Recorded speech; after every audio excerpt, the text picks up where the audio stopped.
কক্সবাজারের টেকনাফে বিএনপির পৌর ৮ ও ৯ নম্বর ওয়ার্ড শাখার দ্বিবার্ষিক সম্মেলন ও কাউন্সিল অনুষ্ঠিত হয়েছে।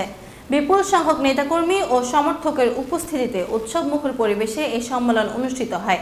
টেকনাফ প্রতিনিধি মুসলা উদ্দিন জানান, সম্মেলনের উদ্বোধন করেন টেকনাফ পৌর বিএনপির আহ্বায়ক আব্দুর রাজ্জাক মেম্বার। তিনি বলেন, দলের সাংগঠনিক ভিত্তি আরও শক্তিশালী করতে তৃণমূল পর্যায়ে সম্মেলন ও কাউন্সিলের বিকল্প নেই। নেতাকর্মীদের ঐক্যবদ্ধভাবে কাজ করার আহ্বান জানান তিনি। প্রধান বক্তা ছিলেন পৌর বিএনপির সদস্য সচিব হাফিজ এনামুল হাসান। তিনি বলেন, তৃণমূলের নেতাকর্মীরাই বিএনপির মূল শক্তি। আগামী দিনের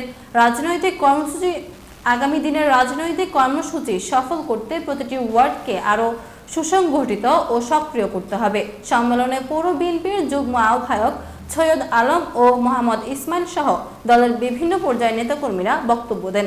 তারা ভেদাভেদ ভুলে দলকে আরও শক্তিশালী করতে ঐক্যবদ্ধভাবে কাজ করার আহ্বান জানান। এ সময় বিএনপি ও অঙ্গ সহযোগী সংগঠনের নেতাকর্মীরা উপস্থিত ছিলেন। সম্মেলনটি সঞ্চালনা করেন পৌর বিএনপির যুগ্ম আহ্বায়ক আব্দুস সালাম।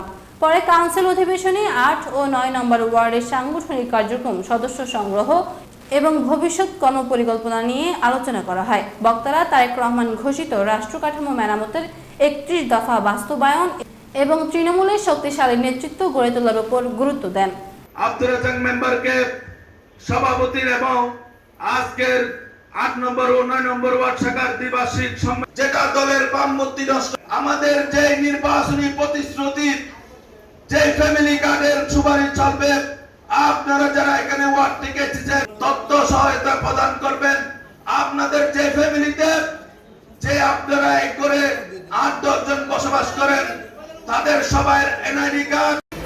সিনিয়র যুগ্ম আহ্বায়ক এবং সদস্য সচিব সহ আহ্বায়কগণ এবং সদস্য সচিব সবাইকে আমি আমার পৌর বিএনপি